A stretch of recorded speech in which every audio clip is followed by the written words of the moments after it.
Welcome to all to this channel. So today we are going to start and understand the most important topic of not only constitution but all the laws in India. This is one of the most searched and most interesting concept. इसका नाम है the basic structure doctrine.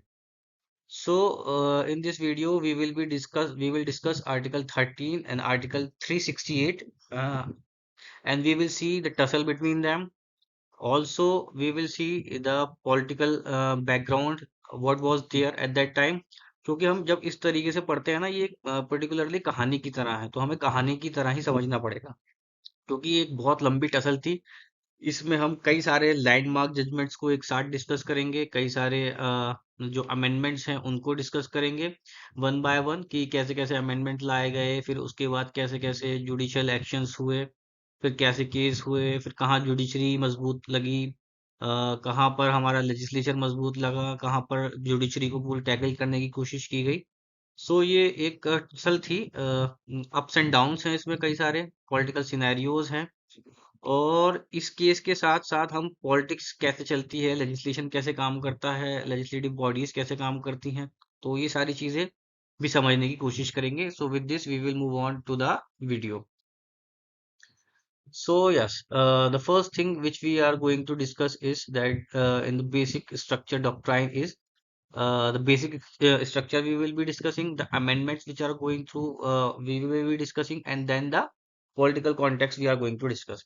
तो सबसे पहले हम देखते हैं कि it is a tussle between article 13 and article 368। दोनों के बीच में एक टसल, एक खींचातानी सी चली। ठीक है, जुडिशरी ने कोशिश की कि हम हमारा पल्ला भारी हो जाए, और लेजिस्लेचर ने, एग्जीक्यूटिव ने कोशिश करी कि हम थोड़े भारी दिख सकें। तो ये स्टार्ट, इसकी जो शुरुआत होती है, इसकी शुरुआत होती है for the very first amendment 1951 में जो किया गया। तो ये कहानी की शुरुआत होती है सबसे पहले, जो हमारे प्रधानमंत्री थे पंडित जवाहरलाल नेहरू, उन्होंने कोशिश की कि जैसे ही देश आजाद हुआ, तो जो रिसोर्सेज थी, रिसोर्सेज बहुत ही ज्यादा कंसोलिडेटेड थी। मतलब क्या था कि कम लोगों के पास ज्यादा रिसोर्सेज थी, कम लोगों के पास ज्यादा लैंड था, और जो गरीब लोग थे उनके पास बहुत कम लैंड हुआ करता था, है ना। तो एक कोशिश की गई जमींदारी अबॉलिशन के थ्रू कि भाई एक पर्टिकुलर अमाउंट, एक सीलिंग लगा दी गई, है ना, कि फॉर एग्जांपल मान लेते हैं कि जैसे कि 15 एकड़ से ज्यादा किसी एक आदमी के नाम में लैंड नहीं हो सकता। एग्जांपल के तौर पर मैं बता रहा हूँ, ठीक है। इससे क्या होता कि जो डिस्ट्रीब्यूशन ऑफ रिसोर्सेज था वो थोड़ा इवन हो जाता, है ना। तो इसलिए क्या लाया गया, जमींदारी अबॉलिशन एक्ट लाए गए, है ना, ताकि सीलिंग लगाई जा सके। अब क्या सीन था, कि जमींदारी, जो लैंड रिफॉर्म्स थे, ये लाने के लिए हमें क्या करना था। सबसे पहले तो हमें फंडामेंटल राइट्स में चेंजेस करने पड़ते, है ना, क्योंकि हमारे पास उस टाइम पे राइट टू प्रॉपर्टी था। अब सीन ये है कि फंडामेंटल राइट्स तो आर्टिकल 13 के अकॉर्डिंगली अगर कोई भी एक्ट बनता है जो कॉन्ट्ररी जाता है, फंडामेंटल राइट्स के अगेंस्ट जाता है, तो वो तो नल एंड वॉइड हो जाता है। तो अब ये जमींदारी रिफॉर्म्स, क्योंकि देखो सुनने में भी ठीक लग रहा है और ठीक था भी काफी हद तक, लैंड रिफॉर्म्स लाने जरूरी भी थे, क्योंकि जो अनइवन डिस्ट्रीब्यूशन ऑफ वेल्थ था, या अनइवन डिस्ट्रीब्यूशन ऑफ रिसोर्सेज था, उनको इवन करना भी बहुत ज्यादा जरूरी था। तो फिर क्या किया गया, फिर ये रिफॉर्म्स लाए गए कैसे। सबसे पहला अमेंडमेंट किया गया 1951 में, और उसके थ्रू क्या किया गया, उसके थ्रू एक शेड्यूल ऐड किया गया। हमारे पास पहले कितने शेड्यूल थे, ओरिजिनल शेड्यूल जो थे वो हम पहले पढ़ चुके हैं, 8 थे। अब क्या, एक शेड्यूल लाया गया, 9th शेड्यूल, और ये बोल दिया गया कि अमेंडमेंट के थ्रू ये शेड्यूल लाया गया, और ये बोल दिया गया कि 9th शेड्यूल के अंदर कोई भी लॉ आएगा तो उसके ऊपर जुडिशियल रिव्यू काम नहीं करेगा, है ना, उसका जुडिशियल रिव्यू नहीं हो सकता है, और अगर उसका जुडिशियल रिव्यू नहीं हो सकता है तो वो फंडामेंटल राइट्स को भी इन्फ्रिंज कर सकता है। मतलब not in a negative sense but positive sense में, क्योंकि ये इसके पीछे का जो इंटेंशन है वो बहुत पॉजिटिव है ना। गरीबों को लैंड प्रोवाइड कराना, ये कोई गलत इंटेंशन नहीं है, इंटेंशन पॉजिटिव है। तो इसलिए पार्लियामेंट में ये सबसे पहले लॉ लाया गया, 9 शेड्यूल ऐड किया गया। 9 शेड्यूल में कुछ चीजें डाल दी गई, कुछ लॉस को डाल दिया गया, जिससे जैसे कि जमींदारी अबोलिशन लॉस को उसके 9th शेड्यूल के अंदर डाल दिया गया। अब ये एक तरीके की एक बाउंड्री क्रिएट कर दी गई, एक शील्ड क्रिएट कर दी गई, कि इन पे अब जुडिशियल रिव्यू तो लगेगा नहीं, और अगर जुडिशियल रिव्यू नहीं लगेगा तो पार्लियामेंट कोई भी लॉ बना सकता है ना। तो अब हम फंडामेंटल राइट्स को टेक डाउन कर सकते थे, जैसे जो थी कि राइट टू प्रॉपर्टी। तो अब जाहिर सी बात है भाई, किसी की जमीन छीनेगी, और वो भी जो कि पैसे वाला तबका है, उसकी जब जमीन, कैपिटलिस्ट क्लास की जब जमीन छीनेगी, तो वो कुछ ना कुछ तो इसके खिलाफ होना ही था। तो वो सबसे पहले केस होता है शंकरी प्रसाद वर्सेस यूनियन ऑफ इंडिया 1951 में, जो कि पहले अमेंडमेंट के खिलाफ ही होता है। उसमें इशू क्या रखा जाता है? उसमें इशू ये रखा जाता है कि whether fundamental rights that is the part third can be amended under article 368। तो कोर्ट 6(1) से जजमेंट देता है कि parliament can amend fundamental rights under article 368 and article 13 that laws restricting fundamental rights does not apply to constitutional amendment act. ये साफ साफ बोल दिया जाता है कि फंडामेंटल राइट्स को अमेंड किया जा सकता है, और आर्टिकल 13 में जो लॉ की डेफिनेशन है ना, आर्टिकल 13 में लॉ की जो डेफिनेशन है, उसमें वो रेस्ट्रिक्ट नहीं करती है कॉन्स्टिट्यूशनल अमेंडमेंट्स को, फंडामेंटल राइट्स को, कॉन्स्टिट्यूशनल अमेंडमेंट के थ्रू फंडामेंटल राइट्स को अमेंड करने के लिए। अब यहाँ पर हम एक पॉलिटिकल सिनेरियो भी समझते हैं। देखो, ऐसा अमूमन कहा जाता है, जब भी सरकार बहुत मजबूत होती है, लेजिस्लेटिव बहुत मजबूत होती है, मजबूती से मतलब है कि उनके नंबर्स अच्छे होते हैं। नंबर्स अच्छे से क्या मतलब है? कि लोकसभा में जब एक प्रकार से मेजोरिटी होती है, या राज्यसभा में मेजोरिटी होती है, तो जब मेजोरिटी बेसिकली होती है, तो ये अमूमन देखा गया है कि जुडिशरी थोड़ी हल्की ही रहती है। तो 1951 आजाद हुआ, पंडित जवाहरलाल नेहरू को हमारा पीएम चुना गया, और उस टाइम पे ना एक बहुत ही यूनाइटेड फीलिंग थी। तो बहुत अच्छे नंबर से जो जो गवर्नमेंट थी उस टाइम वो बनकर आई, है ना। तो और ये जो इसके पीछे इंटेंशन था जमींदारी लॉज को अबोलिशन करने का, वो भी बहुत पॉजिटिव सुनने में भी लग रहा है, और था भी कुछ हद तक।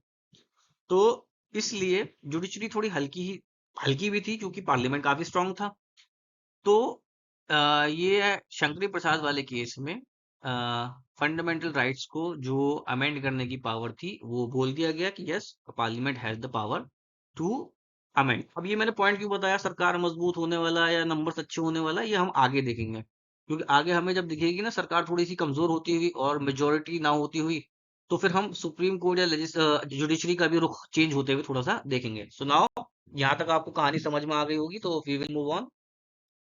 सो उसके बाद चलो, ये हो गया, जमींदारी एबोलिशन हो गया, शंकरी प्रसाद हो गया, है ना। उसके बाद क्या होता है? उसके बाद कुछ जगहों के लैंड रिफॉर्म्स कर दिए गए, लॉज बना दिए गए, 9th शेड्यूल में उनको डाल दिया गया, अब फंडामेंटल राइट्स को अमेंड कर दिया गया। और क्या हुआ? इवन डिस्ट्रीब्यूशन ऑफ वेल्थ शुरू हो गया, है ना। सीलिंग लग गई, इतने एकड़ से ज्यादा नहीं हो सकता। तो कुछ जो लोग वहां पर उस लैंड पे काम कर रहे थे कई सालों से, उनको वो लैंड अलॉट कर दिए गए।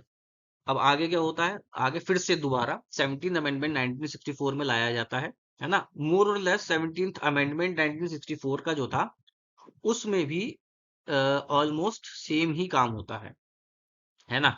अब 1964 तक भी गवर्नमेंट बहुत मजबूत थी, इजीली उन्होंने अमेंडमेंट कर दिया, 9 शेड्यूल में और ज्यादा लॉज ला दिए गए, और ज्यादा लैंड रिफॉर्म्स लाने की कोशिश कर दी गई, ठीक है। लैंड रिफॉर्म्स मतलब वही कि पर्टिकुलर स्टेट के लैंड लैंड रिफॉर्म्स, जमींदारी अबोलिशन एक्ट, क्योंकि ये लैंड जो है वो स्टेट का सब्जेक्ट है, तो बनाए जाने लगे, और बार बार पार्लियामेंट उनको 9 शेड्यूल में डाल देता था।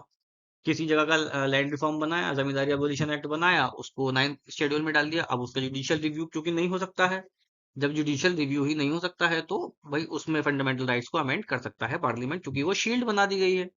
तो इस तरीके से बार बार करे गए। अब दोबारा फिर से Sajjan Singh versus state of Rajasthan 1965 में एक केस हुआ। भाई जाहिर सी बात है, जो उद्योगपति हैं उनकी लैंड रिफॉर्म्स होंगे या जमीनें छीनी जाएंगी, वो किसी ना किसी तरीके का तो कुछ ना कुछ स्टेप तो लेंगे।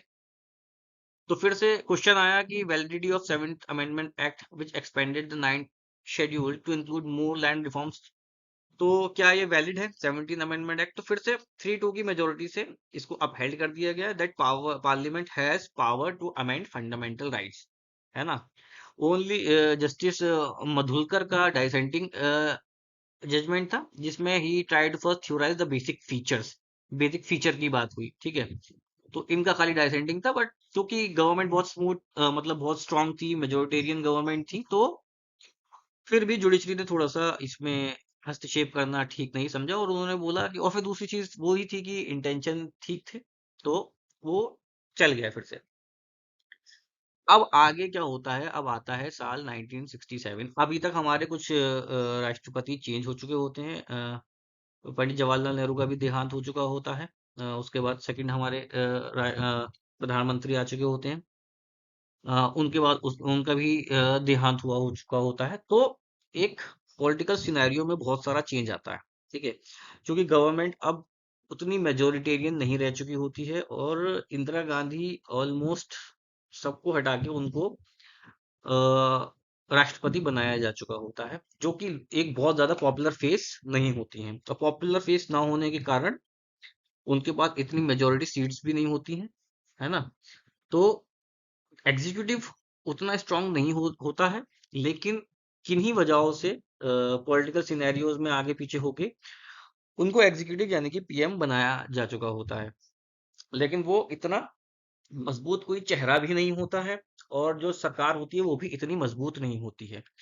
अब फिर से क्या होता है, फिर से कुछ अमेंडमेंट्स लाए जाते हैं, और जमींदारी को अबॉलिश किया जाता है। और इस बार पंजाब में ये अबॉलिशन हो रहे होते हैं। जमींदारी अबॉलिशन एक्ट पंजाब में लाया जा रहा होता है। तो कुछ ब्रदर होते हैं, गोलकनाथ ब्रदर्स होते हैं, उनके पास कुछ 500 एकड़ के करीब लैंड होता है। तो उनके लैंड के ऊपर भी जब जमींदारी अबॉलिशन लगती है, तो उनका पास से भी उनका लैंड जाता है। तो वो फिर से एक सुप्रीम कोर्ट में केस फिर से फाइल करते हैं, क्योंकि भाई उद्योगपति मैंने बताया है पैसे वाले होते हैं, तो उनके लिए कोर्ट को रीच करना on the basis of their money easy होता है। तो फिर से सुप्रीम कोर्ट जाते हैं। इस बार क्या होता है, पहली बार, क्योंकि अब आप ये देखो कि 51 में हुआ, 64 में हुआ, सज्जन सिंह हुआ, शंकरी प्रसाद हुआ, सरकारें मजबूत थी, पार्लियामेंट मजबूत था, ठीक है, सारी चीजें ठीक थी। तो लेजिस्लेटिव के हक में फैसले सुनाए गए, सुप्रीम कोर्ट ने भी उसी हक में फैसला देना शुरू किया। बट अब पहली बार ये देखा जाता है कि जो एग्जीक्यूटिव है वो भी इतनी मजबूत नहीं है, काउंसिल ऑफ मिनिस्टर्स भी इतनी मजबूत नहीं है, नंबर भी इतने अच्छे नहीं है। तो यानी कि कहीं ना कहीं हमें दिखता है कि लेजिस्लेटिव थोड़ी सी कमजोर होती हुई दिखती है। थोड़ी सी क्या, बहुत उस टाइम पे कमजोर होती हुई दिखती है, क्योंकि किसी भी कंट्री को मजबूती से चलाने के लिए ये इंपॉर्टेंट होता है कि उसका एग्जीक्यूटिव भी मजबूत हो। तो पहली बार सुप्रीम कोर्ट को भी लगता है कि जो एग्जीक्यूटिव है वो इतनी मजबूत नहीं है। मे बी उनको इसका थोड़ा इन्फ्लुएंस चीजों पे होता ही है। तो पहली बार जो दोनों जजमेंट थे उनको चेंज किया जाता है ना। जो कि ये बोला गया था कि fundamental rights can be amended. तो फिर से यही इश्यू होता है, whether fundamental rights can be amended. इस बार सुप्रीम कोर्ट क्या करती है, इस बार सुप्रीम कोर्ट 6-5 से इस डिसीजन को रिवर्स कर देती है, ओवर रूल कर देती है, और डिक्लेयर कर देती है that fundamental rights are transcendental and can not be amended under article 13, है ना।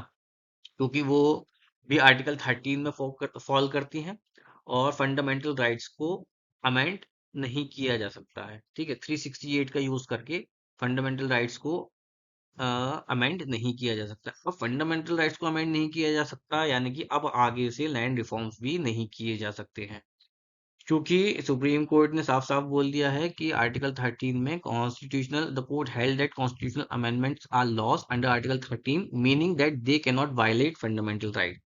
तो यानी कि अब ये साफ साफ बोल दिया गया कि जो 368 में कॉन्स्टिट्यूशनल अमेंडमेंट्स होते हैं वो भी आर्टिकल 13 के अंदर लॉ है। और आर्टिकल 13 के अंदर जो भी लॉ है ना, आर्टिकल 13 के अंदर एक डेफिनेशन दे रखी है लॉ की। तो जो भी आर्टिकल 13 के अंदर लॉ है, law can not be against, can not violate the fundamental rights. अगर लॉ नहीं है तो फंडामेंटल राइट्स को वायलेट कर सकता है वो।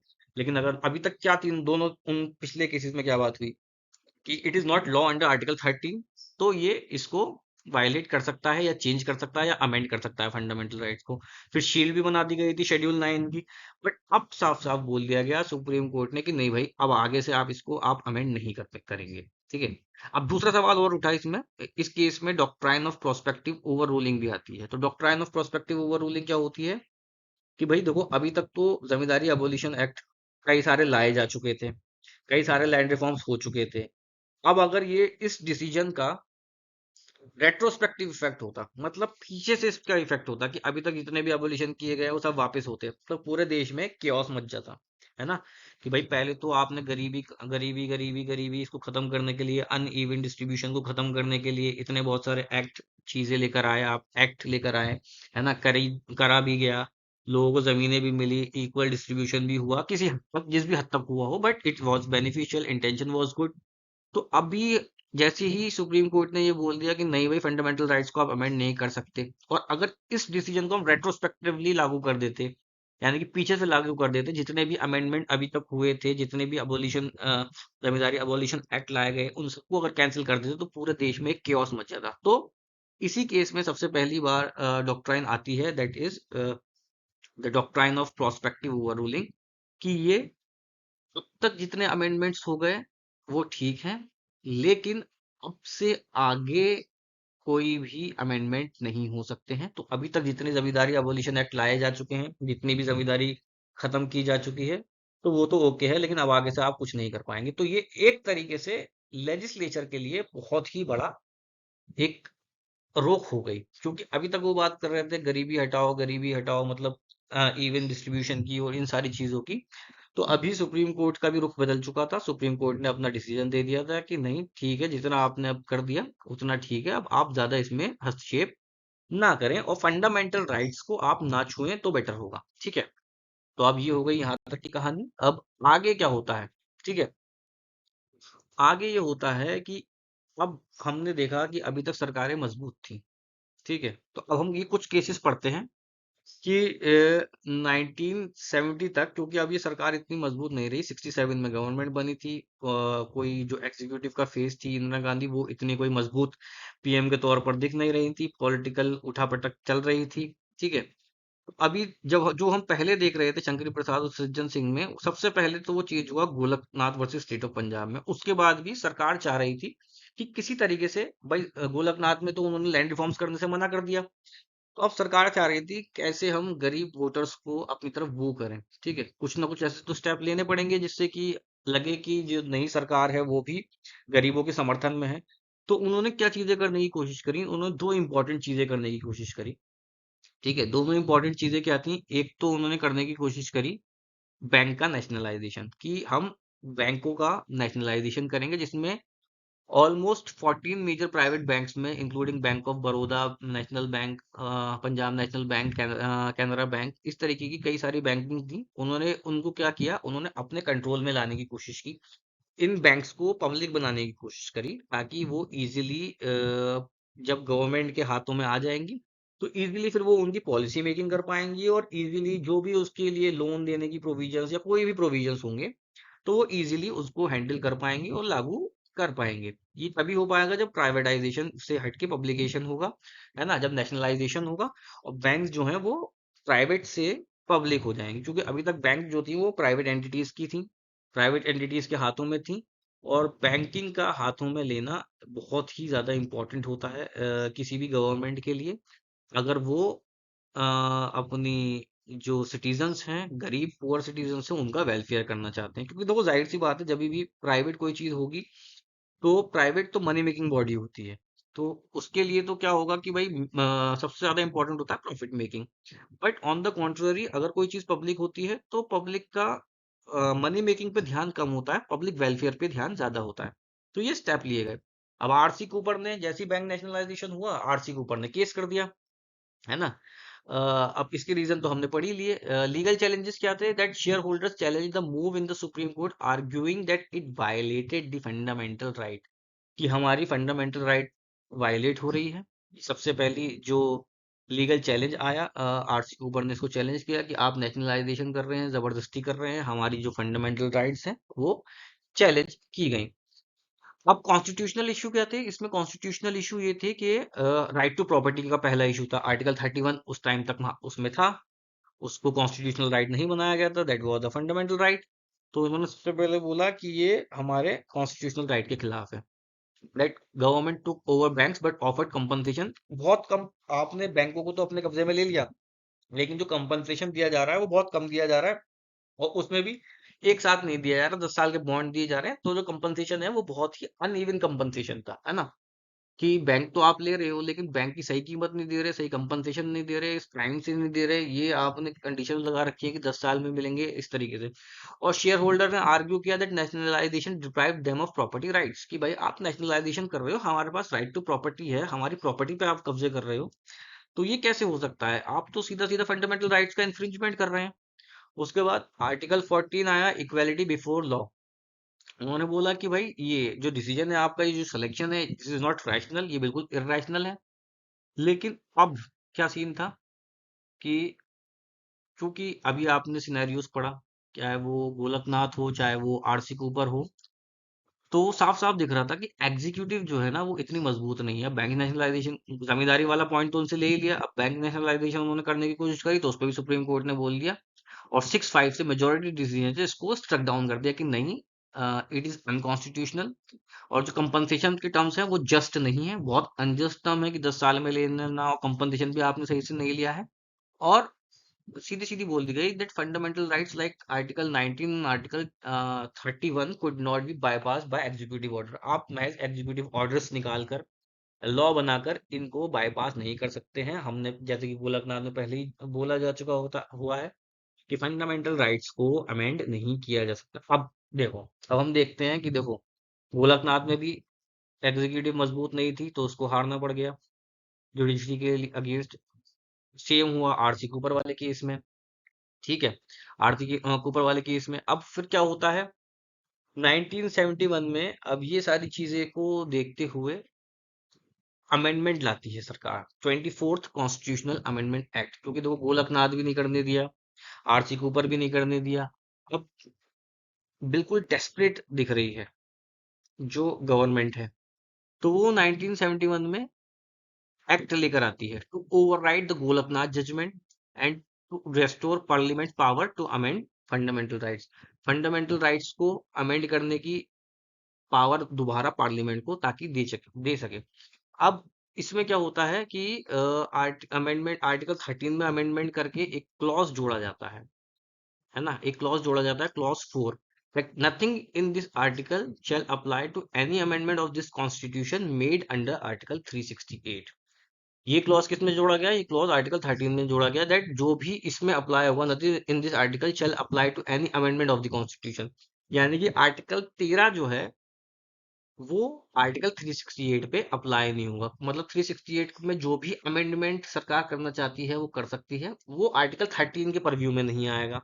सेम क्लॉज जोड़ा गया आर्टिकल 368 में, that nothing in article 13 shall apply to amendments under this article, कि 13 में जो भी है वो अप्लाई नहीं होगा। 13 में क्या है, 13 में लॉ है, 13 ये कहता है कि कोई भी कानून अगर बनता है तो वो फंडामेंटल राइट्स के खिलाफ नहीं जा सकता, उनको वायलेट नहीं कर सकता, अगर वायलेट करेगा तो नल एंड वॉइड हो जाएगा, ठीक है। तो ये दो क्लॉजेस जोड़ दिए गए, एक आर्टिकल 13 में जोड़ दिया गया कि ये 368 पे अप्लाई नहीं होगा, और एक 368 में जोड़ दिया गया कि ये आर्टिकल 13 पे अप्लाई नहीं होगा। अब इसके थ्रू क्या कर दिया, ये क्या करने की कोशिश करी गई, ये जो वो पावर थी जो सुप्रीम कोर्ट ने बोला था, सुप्रीम कोर्ट ने बोला कि भाई ये अमेंडमेंट जो है वो आर्टिकल 368 में फॉल करता है, आर्टिकल 30 में जो लॉ शब्द है वो अमेंडमेंट 368 पे भी अप्लाई होता है, तो इसलिए आप वायलेट नहीं कर सकते। अब चूंकि उसको बैंक नेशनलाइजेशन भी करना था, है ना, प्रीवी पर्चेज वाला केस है वो भी हम डिस्कस करेंगे थोड़ा सा। प्रीवी परचेज वाले केस में बेसिकली क्या था, प्रीवी परचेज वाले केस में हम ये देखते हैं कि जो प्रीवी परचेज थी, यानी कि जो राजशाही थे, उनको एक पर्टिकुलर अमाउंट दिया जाता था, उनको एक पर्टिकुलर अमाउंट दिया जाता था, और उस अमाउंट को एज अ सरकारी खर्चे से दिया जाता था, ताकि जो राजघराने थे वो उनको एक पर्टिकुलर काइंड ऑफ, आप उसको कह सकते हैं कि रिटायरमेंट पे जो पेंशन मिलती है उस तरीके से, एक कुछ रिफॉर्म्स थे कि इतना परसेंट जो है भारत सरकार अपने खजाने में से इनको दिया करेगी, ठीक है, खर्चे के तौर पे, क्योंकि इनकी जायदादें और जमीनें हमने अपने अंडर ले ली हैं, तो इस तरीके का एक वो था। तो अब सरकार उस टाइम पे क्या चाह रही थी, सरकार भी बेसिकली यही चाह रही थी कि देखो, जैसे कि गोलकनाथ वाले केस में जमींदारी एबोलिशन वाले कानून लाया गया ताकि इवन डिस्ट्रीब्यूशन किया जा सके, बैंक नेशनलाइजेशन करने की कोशिश की, उसको भी रिवर्स कर दिया गया, है ना। उसके बाद आपके प्रीवी परचेस करने की कोशिश भी इसलिए की गई कि ताकि भाई गरीबी थोड़ी सी कम हो सके, और ये क्योंकि सरकार के खजाने पे अगर किसी चीज का बर्डन आ रहा है तो जाहिर सी बात है वो टैक्स पेयर की मनी है, तो टैक्स पेयर की मनी थोड़ी कम कर दी जाए और उसको फिर पब्लिक यूज में ही लगा दिया जाए, तो प्रिवी पर्सेस को एंड करने की भी कोशिश की गई थी। ठीक है, तो वो लेटर ऑन इसमें हमने लिख भी रखा है। तो 24th अमेंडमेंट लाया गया इस चीज को नल करने के लिए 1971 में। अब 1972 आते आते क्या हुआ था, एक सिनेरियो और समझ लो कि जो इलेक्शन होने थे, अब इलेक्शन होने थे 1972 में, लेकिन एक साल पहले ही इन सारी चीजों को, जमींदारी अबोलिशन और क्या नाम है बैंक नेशनलाइजेशन, प्रीवी पर्चेस को खत्म करना, इन सारे मुद्दों के ऊपर the then prime minister Indira Gandhi ji election लड़ती हैं। ठीक है, कि मैं तो चाह रही हूँ कि ये सारी चीजें हो जाएं, ये सारी चीजें पॉसिबल हो जाएं, बट जुडिशरी ही नहीं चाहती कि ये सारी चीजें पॉसिबल हों। तो पॉसिबल इन सारी चीजों को करने के लिए एक मजबूत सरकार की जरूरत पड़ेगी। तो इस चीजों के ऊपर इलेक्शन कंडक्ट किया जाता है, और इलेक्शन को एक साल पहले ही कंडक्ट करा लिया जाता है, क्योंकि माहौल बनता हुआ दिख जाता है कि हाँ भाई, लोगों में आक्रोश है, क्योंकि सुप्रीम कोर्ट के जजमेंट ऐसे आ रहे हैं कि गरीबों के खिलाफ एक तरीके से उनको पूरा पोर्ट्रे किया जा रहा है। तो इसके तहत क्या होता है कि 1971 में इलेक्शन करा लिया जाता है और वो जीत जाती हैं। उसके बाद अब आप देखेंगे कि जो एग्जीक्यूटिव है वो फिर से मजबूत हो चुकी है, जो पीएम का पद है वो फिर से मजबूत हो चुका है, गवर्नमेंट मेजोरिटेरियन आ चुकी है, यानी कि मेजोरिटी गवर्नमेंट, पावरफुल गवर्नमेंट आ चुकी है। तो अब आप देखेंगे कि जुडिशरी का रोल कहीं ना कहीं फिर से शिफ्ट होगा, थोड़ा सा नॉर्मल बैकफुट पे आएगा और थोड़ा सा एक नॉर्मल व्यू लिया जाएगा, क्योंकि उसके बाद इंदिरा गांधी नहीं रुकती है, वो लगातार अमेंडमेंट पे अमेंडमेंट करती है। प्रीवी परचेस को रोका जाता है तो प्रीवी परचेस के हिसाब से अमेंडमेंट कर देती है। उसके अलावा आपका आरसी बैंक नेशनलाइजेशन के लिए अमेंडमेंट कर देती हैं, और भी कई प्रकार के अमेंडमेंट करती हैं। तो इसी तरीके से आर्टिकल 24 के हमने एक तो अमेंडमेंट सुन लिया कि क्या किया गया उसमें, आर्टिकल 13 और आर्टिकल 368 को किया गया। ऐसी 29 कॉन्स्टिट्यूशनल अमेंडमेंट लाया गया 1972 में to shield Kerala land reforms. अभी तक डिफरेंट डिफरेंट गोलकनाथ वाले केस में इसको चेंज कर दिया गया था कि लैंड रिफॉर्म नहीं किए जा सकते हैं, तो अब मेजोरिटी से आने के बाद वो फिर से अमेंडमेंट लेके आती हैं, और इस बार अमेंडमेंट आते हैं केरला में। है ना, केरला के लैंड रिफॉर्म्स की बात होती है कि सीलिंग लगेगी और एक पर्टिकुलर अमाउंट तक ही लोग जिसके पास है वो एक पर्टिकुलर अमाउंट ही रख पाएगा, और इक्वल डिस्ट्रीब्यूशन होगा। अब फिर से 9 शेड्यूल में चेंजेस किए जाते हैं, है ना, फिर से 9 शेड्यूल में कुछ लॉज को डाला जाता है ताकि उनको शील्ड किया जा सके from the ambit of article 13। अब अमेंडमेंट 9 शेड्यूल में हो गए, उसमें केरला लैंड रिफॉर्म्स को एक्ट कर दिया गया 1971 में, है ना, 65 एंट्री के थ्रू, और उसको भी लैंड रिफॉर्म्स को जुडिशियल रिव्यू से एक तरीके से इम्यून कर दिया गया। अब क्या होता है, अब होता है birth, the evolving of the doctrine of Kesavananda Bharati in 1973। 24 अप्रैल 1973 को ये डिसीजन आता है। ठीक है, चेंजेस क्या थे, सारे पॉलिटिकल सिनेरियोज आपको समझ में आ गए होंगे आई होप, है ना, कि कैसे पहले एक मजबूत एग्जीक्यूटिव थी, उसके बाद उसमें जो भी लैंड रिफॉर्म्स किए गए वो सारे चल गए, उसके बाद कैसे एग्जीक्यूटिव थोड़ी कमजोर हुई तो गोलकनाथ वाले केस में उसको ओवरटर्न कर दिया, आरसी के ऊपर वाले केस में उसको ओवरटर्न कर दिया, प्रिवी पर्चेस वाले केस में उसको ओवरटर्न कर दिया। फिर कैसे एक मजबूत गवर्नमेंट दोबारा 1971 में बनी, और उसके बाद उसने बहुत सारे अमेंडमेंट किए, और उस अमेंडमेंट में 24th amendment, 25th amendment, 26th amendment, 27th amendment, जिसमें प्रिवी पर्सेस, बैंक नेशनलाइजेशन, ये सारी चीजें की गई। ठीक है, और एक मजबूत गवर्नमेंट थी तो उसके खिलाफ जाना भी, जुडिशरी ने भी एक थोड़ा सा बैक स्टेप ली। ठीक है, उसको भी लगा, क्योंकि इंटेंशन देखने में तो पॉजिटिव ही लग रहे थे कि बैंक नेशनलाइजेशन होगा तो भी पब्लिक वेलफेयर की बात है। उसके अलावा आपका प्रीवी परचेस वाला भी अच्छे इंटेंशन की बात है कि गरीब लोगों को कुछ देने की बात हो रही है।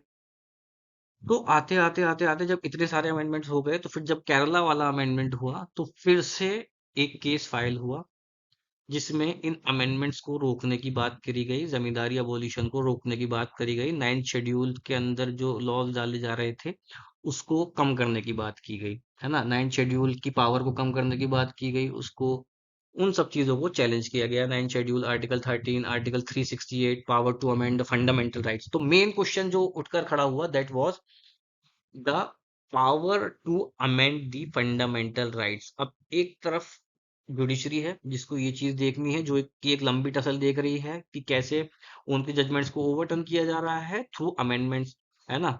अगर लैंड रिफॉर्म्स की बात हुई तो लैंड रिफॉर्म्स करने के लिए बकायदा क्लॉजेज ऐड कर दिए गए, आर्टिकल 13 में क्लॉज फोर्थ ऐड करा गया, आर्टिकल 368 में क्लॉज 3 ऐड करा गया और ये बोल दिया गया कि ये दोनों एक दूसरे पे अप्लाई नहीं होते हैं, ताकि एक फ्री हैंड लेजिस्लेटिव को मिल जाए फंडामेंटल राइट्स को चेंज करने का। बट इन 1973 24 अप्रैल ये डिसीजन आता है, क्योंकि सुप्रीम कोर्ट भी दोनों की टसल देख रही होती है, क्योंकि 1951 से 1973 ऑलमोस्ट 23 साल हो चुके, 22-23 साल हो चुके ये टसल को देखते हुए, पॉलिटिकल सिनेरियोस को देखते हुए, चीजों को देखते हुए। अब पहली बार क्या होती है, डॉक्ट्राइन ऑफ बेसिक स्ट्रक्चर आती है और इसमें बोल दिया जाता है कि parliament can amend the fundamental rights. पहली बार बोला जाता है कि पार्लियामेंट के पास पावर है कि वो फंडामेंटल राइट्स को अमेंड कर सकती है, लेकिन एक चीज है बेसिक स्ट्रक्चर, जो कि फंडामेंटल राइट से भी ज्यादा सेक्रेड है, उसको अमेंड नहीं किया जा सकता। जो basic fabric of the constitution है, जो कि हमारे कॉन्स्टिट्यूशनल कॉन्स्टिट्यूएंट असेंबली थी, जो कॉन्स्टिट्यूशन के मेकर्स थे, उन्होंने जो दीप जलाया है, जो सोल ऑफ द कॉन्स्टिट्यूशन है, जो basic fabric of the constitution है, उसको चेंज नहीं किया जा सकता। और सुप्रीम कोर्ट अपने डिसीजन में ये भी बोलती है कि basic structure of the constitution क्या है, उस बेसिक स्ट्रक्चर को भी हम टाइम टू टाइम अपने जजमेंट से बताते रहेंगे। इसकी कोई एक छोटी सी लिस्ट नहीं है, ये एक एग्जॉस्टिव लिस्ट है जिसमें चीजें काफी आती जाएंगी। अब उसमें कुछ बेसिक फीचर्स इस केस में इंक्लूड कर दी गई है, जैसे कि सुप्रीमेसी ऑफ द कॉन्स्टिट्यूशन को अमेंड नहीं किया जा सकता, federal structure of the constitution को अमेंड नहीं किया जा सकता, सेक्युलरिज्म को अमेंड नहीं किया जा सकता, जुडिशियल रिव्यू को अमेंड नहीं किया जा सकता, और डेमोक्रेटिक रिपब्लिक को अमेंड नहीं किया जा सकता। ये काफी सारी चीजें थी, ये डिफरेंट डिफरेंट जजमेंट्स में इवॉल्व हुई हैं, तो लेकिन बेसिकली ये बोल दिया गया कि there is a basic structure जिसमें supremacy of the constitution is one of the most important thing, और federalism is also an important thing. तो इन चीजों को, जो बेसिक फैब्रिक है, उसको अमेंड नहीं किया जा सकता है। उसको अमेंड करने के लिए हमें कॉन्स्टिट्यूएंट असेंबली लगेगी, और अब कॉन्स्टिट्यूएंट असेंबली फॉर्म हो नहीं सकती है। ठीक है, तो बेसिक स्ट्रक्चर को अमेंड करने के लिए कॉन्स्टिट्यूएंट असेंबली चाहिए, वो अब फॉर्म हो नहीं सकती है। तो बेसिक स्ट्रक्चर को कोई अमेंड नहीं कर सकता, फंडामेंटल राइट को आप अमेंड कर सकते हैं। तो basic structure is basically the fabric of the constitution, the thinking of the constitution, the soul of the constitution on which the constitution is standing. तो उसको अमेंड नहीं किया जा सकता है। बाकी उसके अलावा आप किसी भी चीज को अमेंड कर सकते हैं, फंडामेंटल राइट्स को भी अमेंड कर सकते हैं। ठीक है, और इसमें एक चीज और बोल दी गई कि प्रियम्बल को भी अमेंड किया जा सकता है, बट प्रियम्बल को पॉजिटिवली अमेंड किया जा सकता है, नेगेटिवली उसको अमेंड नहीं किया जा सकता। उसमें कुछ चीजें एडिशन की जा सकती है, सब्ट्रैक्ट नहीं की जा सकती। सो अब ये सारी डॉक्ट्राइन हो गई, ये डॉक्ट्राइन का बर्थ हो गया। अब इसकी इवॉल्विंग को हम समझते हैं कि ये डॉक्ट्राइन कैसे इवॉल्व हुई डिफरेंट केस लॉस के थ्रू।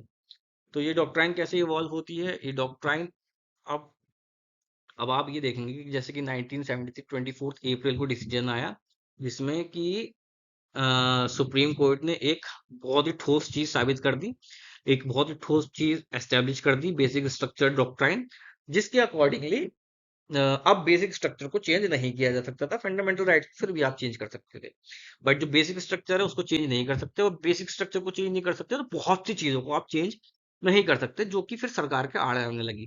यानी कि एग्जीक्यूटिव के अगेंस्ट थोड़ा बहुत डिसीजन तो ये था। तो इसमें आप एक चीज और देखेंगे कि पहली बार 24 अप्रैल 1973 को ये डिसीजन आया, और 25 अप्रैल 1973 को नए नए सीजीआई का अपॉइंट होना था। पहली बार ये किया गया कि जो एक प्रोटोकॉल फॉलो होता हुआ आ रहा था कि सीनियर मोस्ट जस्ट जज जो है वो सुप्रीम कोर्ट का चीफ जस्टिस बनता था, उसको ना बनाकर किसी ऐसे बंदे को चीफ जस्टिस ऑफ इंडिया बनाया गया जिसका केशवानंद भारती में डाइसेंटिंग जजमेंट था, ताकि एक तरीके से ये दिखाया जा सके कि जो एग्जीक्यूटिव है वो जुडिशरी के इस डिसीजन से खुश नहीं है, जिसमें उन्होंने एक तरीके से उसको एक बहुत ही इंपॉर्टेंट पोर्शन को अमेंड करने से रोक दिया है, एक जगह पर उसको पूरी तरीके से बाधित कर दिया है। तो ये एक तरीके से अपना रोष, अपना गुस्सा दिखाने की एक छोटी सी चीज थी, जिसमें ये किया गया कि चीफ जस्टिस जो सीनियर मोस्ट थे उनको चीफ जस्टिस ऑफ इंडिया ना बनाकर किसी और को चीफ जस्टिस ऑफ इंडिया बनाया गया। तो ये बहुत इंपॉर्टेंट पॉइंट है, जिससे आपको समझ में आता है कि चीजें आपस में कितनी इंटरलिंक्ड हैं। ठीक है, पॉलिटिक्स, एग्जीक्यूटिव, लेजिस्लेशन,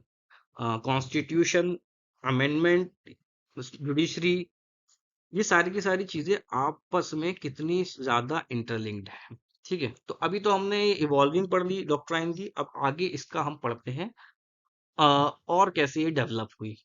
तो अब आ जाता है इंदिरा गांधी वर्सेस राज नारायण 1975 का केस, जिसको कॉन्स्टिट्यूशनल क्राइसिस भी कहा जाता है।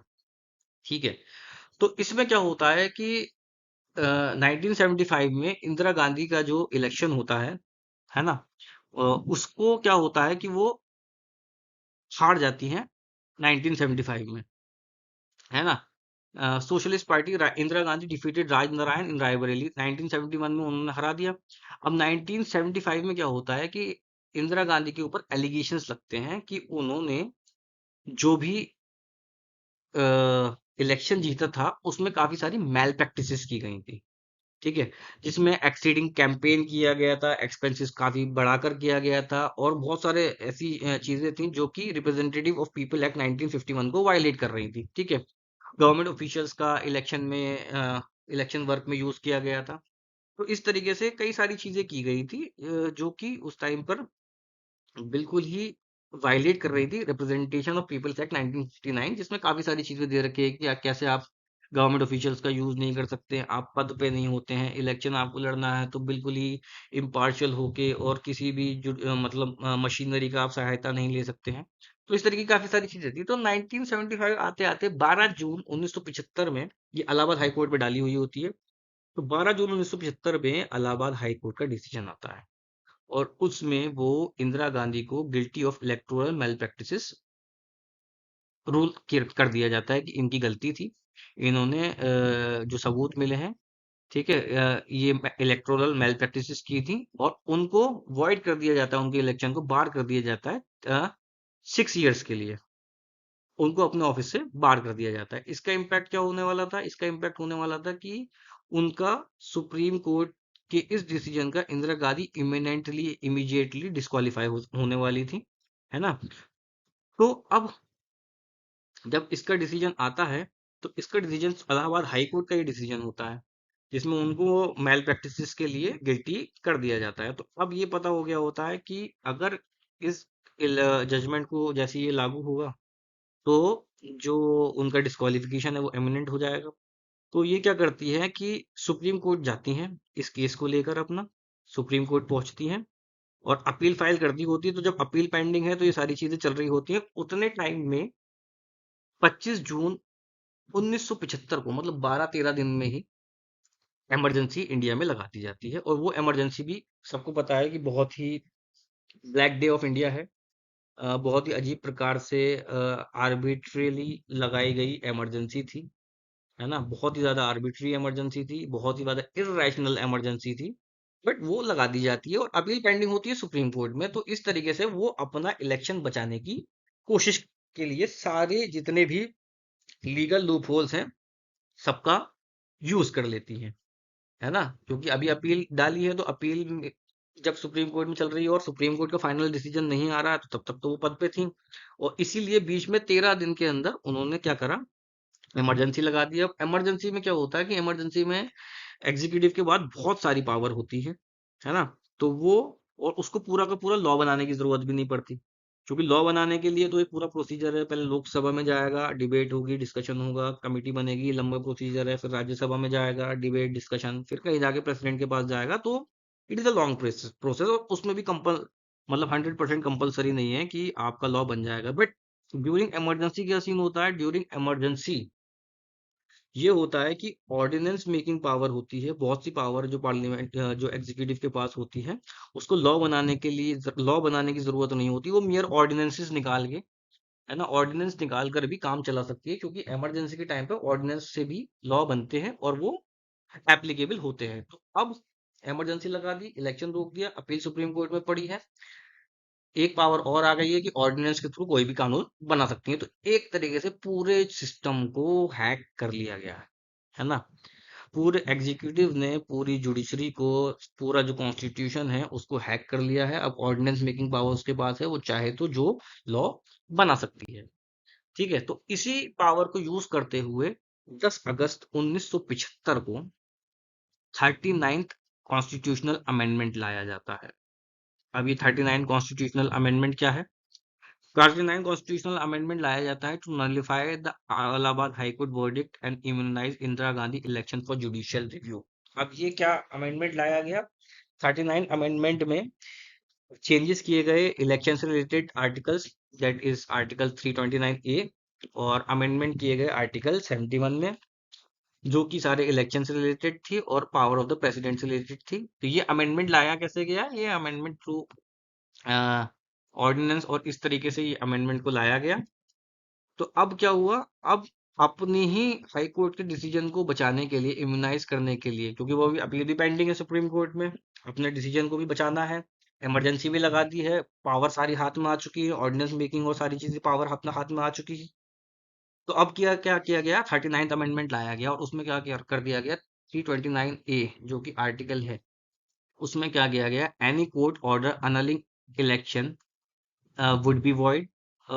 तो इससे क्या होगा? मतलब जो भी कोर्ट है, उसकी जो जुडिशियल रिव्यू की पावर थी इलेक्शन के मैटर्स को लेके, उसकी वो पावर छीन ली गई कि सुप्रीम कोर्ट जो है, वो इलेक्शन से रिलेटेड किसी भी मैटर को, उसमें अपनी राय या अपना हस्तक्षेप नहीं कर सकता, जुडिशियल रिव्यू नहीं कर सकता, उस पर कोई भी डिसीजन नहीं दे सकता, है ना? तो ये पावर अमेंडमेंट लाके छीन ली गई। किस क्लॉज में? आर्टिकल 329 ए के क्लॉज 4 में और क्लॉज 5 में। और एक आर्टिकल और जोड़ दिया गया कि pending appeal would automatically abate. जो पेंडिंग अपील्स हैं, हाई कोर्ट में हो चाहे सुप्रीम कोर्ट में हो, जितनी भी पेंडिंग अपील्स हैं आर्टिकल 329 में, यानी कि इलेक्शंस को लेकर या इलेक्शन से रिलेटेड कोई भी चीज को लेकर, तो वो सारी की सारी ऑटोमेटिकली अबेट हो जाएंगी, खत्म हो जाएंगी, और कोई भी ऑर्डर कोर्ट पास नहीं कर सकता, जुडिशियल रिव्यू नहीं कर सकता। 329 ए ये ऐड कर दिया गया। साथ ही में अमेंडमेंट टू आर्टिकल 71 भी कर दिया गया। आर्टिकल 71 में अमेंड क्या कर दिया गया? Dispute over president vice president election to be decided by a parliamentary tribunal, not court. ये मोटी मोटा चेंज कर दिया गया कि अगर कोई भी डिस्प्यूट अराइज होता है प्रेसिडेंट या वाइस प्रेसिडेंट के इलेक्शन को लेके, तो वो भी कोर्ट डिसाइड नहीं करेगी, वो भी ट्रिब्यूनल डिसाइड कर देगी। ट्रिब्यूनल कौन सी होगी? ट्रिब्यूनल खुद जो एग्जीक्यूटिव अपने हिसाब से बनाएगी, या पीएम अपने हिसाब से बनाएगी। ठीक है, 9 शेड्यूल का एक्सपेंशन कर दिया गया, और इलेक्टोरल लॉज जो है उनको, जैसे कि रिप्रेजेंटेशन ऑफ पीपल एक्ट को शील्ड कर दिया गया जुडिशियल रिव्यू से, है ना? रिप्रेजेंटेशन ऑफ पीपल एक्ट को आर्टिकल शेड्यूल 9 में डाल दिया गया। अब शेड्यूल 9 आपको पता है कि उसके अंदर जो भी आर्टिकल जाता है वो ऑटोमेटिकली आर्टिकल 13 से इम्यून हो जाता है ना? क्योंकि उसके अंदर वो शील्ड है।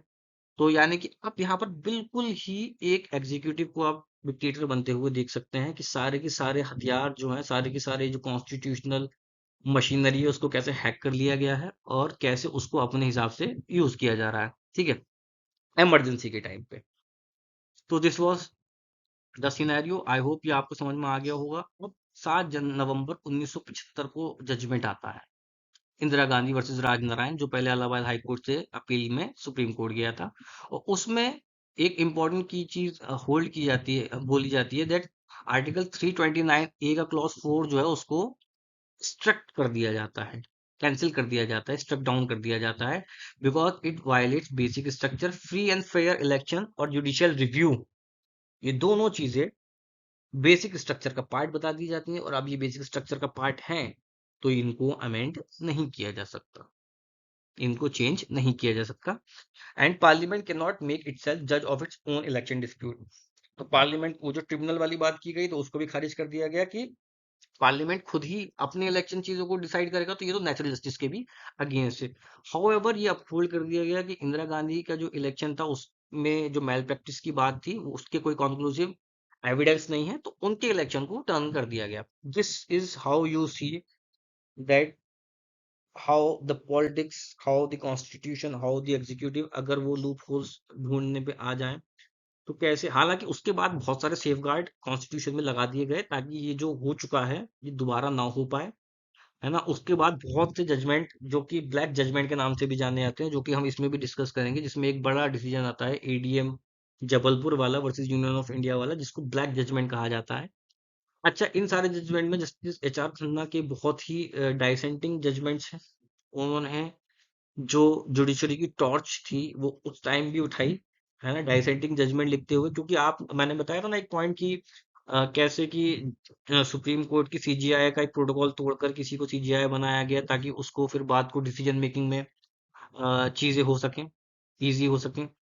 ठीक है, तो अब हमारे HR Khanna, justice HR Khanna जो थे, उन्होंने बहुत ही ब्रिलियंट जजमेंट और वो बहुत ही अच्छे जजमेंट उन्होंने लिखे, लेकिन वो हमेशा डाइसेंटिंग उसमें रहे, रोल में रहे, लेकिन डाइसेंटिंग जजमेंट भी उनके बहुत अच्छे थे। ठीक है, तो अभी तक की सिनेरियो आपके समझ में आ गया।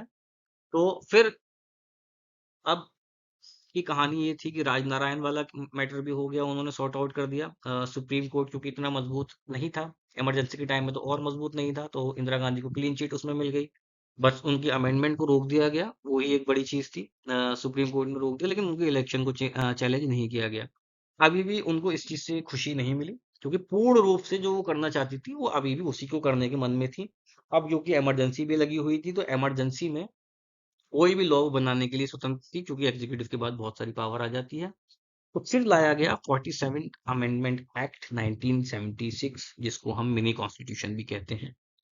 और दोबारा, मतलब लगभग तीसरी चौथी बार फिर से कोशिश की गई पार्लियामेंट को टैकल करने, वो अगर जुडिशरी को बाहर रखने की और पार्लियामेंट को सुप्रीम बनाने की। इसमें क्या होता है कि सेंट्रलाइज को पावर करने के लिए और जुडिशरी को वीक करने के लिए और सोशलिस्ट पॉलिसीज को कुछ को पुश करने के लिए 42nd अमेंडमेंट लाया गया, जिसको हम मिनी कॉन्स्टिट्यूशन भी कहते हैं।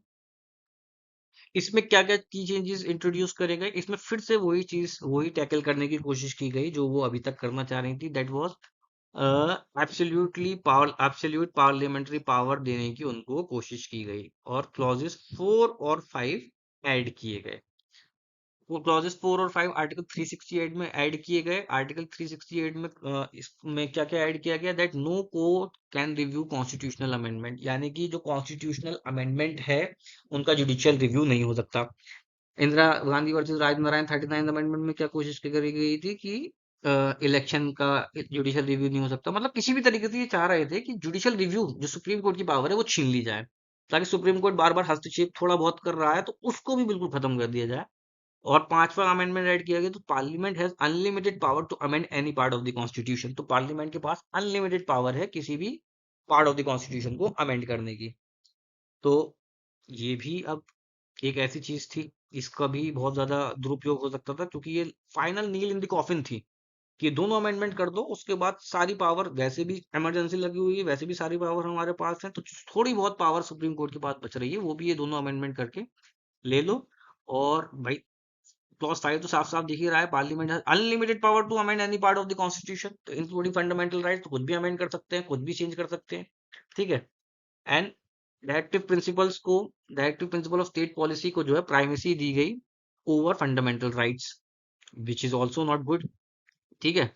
एक्सपेंडेड टू ऑल दी ओवर फंडामेंटल राइट्स कर दी गई। Laws implementing DPSP immunes from challenges under article, जो भी लॉ इम्प्लीमेंट कराना चाह रही है directive principle of state policy में, वो आर्टिकल 14, 19, 21, यानी कि जो गोल्डन ट्रायंगल है उससे इम्यून है। ठीक है। दो चेंजेस किए गए, सोशलिस्ट सेकुलर वर्ड प्रियम्बल में ऐड किया गया, जुडिशियल रिव्यू को कटल डाउन करने की कोशिश की गई, और फेडरलिज्म को भी कटल डाउन करने की कोशिश की गई, क्योंकि नेशनल इमरजेंसी लगी हुई है। स्टेट की सारी पावर जो है, यानी कि स्टेट की जो लॉ मेकिंग पावर है, वो भी बहुत हद तक ऑलरेडी बहुत कम है। तो उनको एक तरीके से पूरे देश को 2 साल तक अपने हाथ में यूनियन ने ले रखा था, एग्जीक्यूटिव ने अपने हाथ में ले रखा था। ठीक है। कुछ अच्छे चेंजेस भी किए गए, जैसे कि फंडामेंटल ड्यूटीज को इम्प्लीमेंट ऐड करना, इस जैसा चेंज भी किया गया। हालांकि बट मेजरली जो इसका जो दो ब्लैक लॉज लाए गए थे, that is the amendment in article 368, वो भी किया गया, जिससे ये पूरी की पूरी एग्जीक्यूटिव पूर्ण रूप से अपने हाथ में पूरे कॉन्स्टिट्यूशन को, पूरे देश को ले ले। बट और इसी के बीच में एक डिसीजन जो मैंने अभी डिस्कस किया था, एडीएम जबलपुर वर्सेस श्रीकांत शुक्ला वाला हुआ, जिसको the darkest hour of Indian judiciary भी कहा जाता है, क्योंकि इसमें जुडिशरी भी पूरी तरीके से ध्वस्त होती हुई दिखी और पूरी तरीके से गवर्नमेंट का साथ देती हुई दिखी। इसमें होता क्या है कि इंदिरा गांधी ने इमरजेंसी लगा रखी थी इंटरनल डिस्टर्बेंस के बेसिस पे। ठीक है। और जितने भी बड़े बड़े नेता थे जो उसके खिलाफ जा रहे थे, जो ये बोल रहे थे कि इमरजेंसी सही नहीं है, इर्रेशनल है, इलीगल है ना, और आपके इंदिरा गांधी वर्सेस राजनारायण वाला डिसीजन भी गलत है, और जितने भी अमेंडमेंट जुडिशरी कर वो एग्जीक्यूटिव करने की कोशिश कर रही है, वो सारे के सारे अमेंडमेंट भी गलत हैं, अनकॉन्स्टिट्यूशनल हैं, सोल ऑफ द कॉन्स्टिट्यूशन के खिलाफ है। तो ये एक मूवमेंट चल रहा था। तो उस मूवमेंट में एक लॉ था MISA, maintenance of internal security act. तो maintenance of internal security act क्या था? ये एक बहुत एक काइंड ऑफ ड्रकोनियन लॉ था, जिसके तहत किसी को भी आप जेल में भर दो, उसकी कोई सुनवाई नहीं होगी, फेयर ट्रायल कुछ नहीं होगा, किसी प्रकार की कोई सुनवाई नहीं होगी, जब तक चाहे उसको जेल में आप रख सकते हो, 6 महीने, 4 महीने, 10 महीने, 1 साल, 10 साल, जितना चाहो उतना जेल में रख सकते हो। प्रॉपर ट्रायल का कोई लॉ नहीं था, तो बहुत ज्यादा ड्रकोनियन लॉ था। तो उसमें कई सारे जो अपोजिशन लीडर्स थे, like JP Narayan, Morarji Desai, AB Vajpayee, इनको डिटेन किया गया विदाउट ट्रायल और मीसा के तहत। ठीक है, और इनको सबको डाल दिया गया, और फिर प्रेसिडेंशियल ऑर्डर 27 जून 1975 को जो निकाला गया था, जिसमें आर्टिकल 14, 21 और 22 को क्या कर दिया गया था? इन दोनों को, इन तीनों जो बड़े लॉ हैं, जो कि right to life and personal liberty, right to equality, right against conviction, जो इनके अगेंस्ट फंडामेंटल राइट्स है, उनको सस्पेंड कर दिया गया। ठीक है। अब इसमें की इशू क्या था कि ये जो सस्पेंशन है और ये जो मीसा एक्ट है और इसके तहत जितने भी लोगों को अपोजिशन के जेल में डाला जा रहा है, ये बिल्कुल ही इलीगल है। ये इलीगल डिटेंशन है। तो की इशू क्या हो गया? हैबियस कॉर्पस की रिट डाली गई, that every and everything which is done capturing the opposition leaders or and all under the MISA Act is illegal detention, इसलिए habeas corpus की रिट डाली गई। और detention argued that article 226 still allowed challenges to illegal detention, कि अभी भी article 226 में high court जा सकते हैं इलीगल डिटेंशन के खिलाफ हैबियस कॉर्पस की रिट, क्योंकि ये जितनी भी डिटेंशन किए जा रहे हैं, ये सारे के सारे इलीगल हैं। तो and the second issue was, is article 21 the sole source of right to life and personal liberty? तो ये दो इंपॉर्टेंट की सवाल थे। मेजोरिटी तो यही था कि गलत लॉ है, ड्रकोनियन लॉ है और डिटेंशन इलीगल है। अब इसमें सुप्रीम कोर्ट का डिसीजन आता है ना? सुप्रीम कोर्ट का क्या डिसीजन आता है? और ये इसीलिए इसको darkest hour of Indian judiciary कहते हैं कि है no judicial review held that no writ petition including habeas corpus could challenge detention during the emergency। ये इतनी खतरनाक और गलत बात बोली जाती है, that no writ petition including habeas corpus, यानी कि आपको कोई भी रिट आपकी डिटेंशन इमरजेंसी के द्वारा इमरजेंसी के टाइम में चैलेंज ही नहीं की जा सकती है। मतलब कोई भी अगर डिटेंशन हो गया है, हो रहा है, तो उसको होने दो, वो सब लीगल है, उसके खिलाफ कोई रिट भी नहीं डाली जा सकती है। आर्टिकल 21 सस्पेंडेड है, that rule that right to life and liberty ceases to exist. Article 21 cease to exist है, ये एग्जिस्ट ही नहीं करता है during the time of emergency. तो इसलिए ये जो एक्ट है, मीसा वाला एक्ट, ये भी लीगल है, जो डिटेंशन हो रहे हैं वो भी लीगल है। और ये और बोल दिया गया कि एग्जीक्यूटिव की सुप्रीमेसी है। Court declare that court cannot question detention orders, और कोर्ट में इन डिटेंशन ऑर्डर्स का जुडिशियल रिव्यू भी नहीं हो सकता है। तो ये इस प्रकार की, इसीलिए इस केस को द डार्केस्ट केस बोलते हैं। इसमें आपको दिख ही रहा है कि कितने सारे जजेस हैं जो इसके प्री में थे, जिन्होंने बाद को इसके लिए माफी भी मांगी है। 28 अप्रैल 1976 को ये डिसीजन दिया गया, जिसमें जुडिशियल रिव्यू को और सारी चीजों को कर्टेल कर दिया गया, सारी रिट्स को कर्टेल कर दिया गया। बाद में ऑफ कोर्स कि ये सारी चीजें डेवलप हुई कि आर्टिकल 21 ड्यूरिंग द इमरजेंसी भी सस्पेंड नहीं रहता है। तो ये सारी चीजें बाद में डेवलप हुई, बट फिलहाल के लिए ये चीज बोल दी गई थी, जो कि बहुत ही गलत थी। और इसमें भी आप यहाँ पर देख सकते हैं कि जस्टिस HR खन्ना का डाइसेंट जजमेंट था इस केस में भी, और उन्होंने ये बोला था कि rule of law must prevail. ये उनका सबसे ही इंपॉर्टेंट कोटेशन है, that rule of law must prevail, the right to life and liberty predate the constitution and can not be erased by executive order. Executive order से उनको erase नहीं किया जा सकता, सिंपल एग्जीक्यूटिव ऑर्डर से उनको erase नहीं किया जा सकता, और ये एनश्राइंड है, और ये बहुत ही important part of the constitution of India है। ठीक है, तो ये इसके बाद क्या हुआ? 42nd अमेंडमेंट में जब आर्टिकल 368 में चेंजेस कर दिए गए और ADM जबलपुर वाला केस हो गया, तो उसके बाद क्या होता है? उसके बाद इमरजेंसी हटती है, इंदिरा गांधी इलेक्शन हारती हैं बहुत बुरी तरीके से 1977 में। नई नई सरकार बनती है ना? नए PM चुने जाते हैं, इमरजेंसी की सारी चीजें खत्म होती हैं, वो दौर पूरा खत्म होता है। उसके बाद 44th अमेंडमेंट 1978 में लाया जाता है, जिसमें आर्टिकल 359 को अमेंड किया जाता है और ये बोला जाता है कि article 20 and 21 can not be suspended even during emergencies, क्योंकि ये बहुत ही इंपॉर्टेंट चीज थी जो कि ऐड की जाती है और 44th अमेंडमेंट के बाद काफी सारी चीजें की जाती है। लेकिन पूरी तरीके से जो हानिकारक प्रोविजंस थे आर्टिकल जो कि 42nd अमेंडमेंट के थ्रू लाए गए थे, वो मिनर्वा मिल्स वाले केस में 1980 में जाके उनको चेंज किया जाता है, जैसे कि नेशनलाइजेशन। और इसमें basically nationalisation of Minerva mills यानी कि टेक्सटाइल कंपनी होती है उसके नेशनलाइजेशन का केस होता है। ठीक है। और इसमें पेटिशन ने चैलेंज किया होता है आर्टिकल 31C, जो कि अमेंडमेंट किया गया था, चेंज किया गया था 42nd अमेंडमेंट के थ्रू, जो कि फंडामेंटल राइट्स को डिस्ट्रॉय कर रहा था। और जो कि हमने पढ़ा था 42nd अमेंडमेंट के थ्रू जो मेजर खतरनाक लॉ लाया गया था, that is the amendment under article 4 and 5, जो पार्लियामेंट को अमेंड करने की अनलिमिटेड पावर देता है। तो मिनर्वा मिल केसेस में इस चीजों को चैलेंज किया गया। तो सुप्रीम कोर्ट ने 4-1 की मेजोरिटी से आर्टिकल 368 के जो क्लॉज 4 और 5 ऐड किए गए थे by the then prime minister, उनको खत्म किया गया। उनको ये बोला गया कि that it violates basic structure and parliament can not convert limited amending power into unlimited power. Unlimited power amending power को अनलिमिटेड अमेंडिंग पावर में पार्लियामेंट को चेंज करने का कोई भी हक नहीं है। And judicial review is a basic structure. Judicial review को बेसिक स्ट्रक्चर में लाया गया, और जुडिशियल रिव्यू को बेसिक स्ट्रक्चर बनाने के बाद यानी कि किसी भी चीज का रिव्यू करने की पावर सुप्रीम कोर्ट के पास अब परमानेंट हो गई, क्योंकि वो भी जुडिशियल रिव्यू के अंदर आ चुकी थी। ठीक है, बाकी तो वो तो इजी है कि हार्मनी स्ट्रक डाउन कर दिया गया आर्टिकल 31C को, और ये सारी चीजें करके जुडिशियल रिव्यू को भी अब बेसिक स्ट्रक्चर का पार्ट बना दिया गया, मतलब उसमें भी चेंज नहीं किए जा सकते। नाउ वमन राव, अब बहुत इजी केसेस हैं, ये पूरी की पूरी स्टोरी अब आपको समझ में आई गई है, तो अब ये बहुत इजी केसेस है। वमन राव में क्या हुआ कि laws added to 9th schedule after Kesavananda Bharati are immune from judicial review, ये इशू था।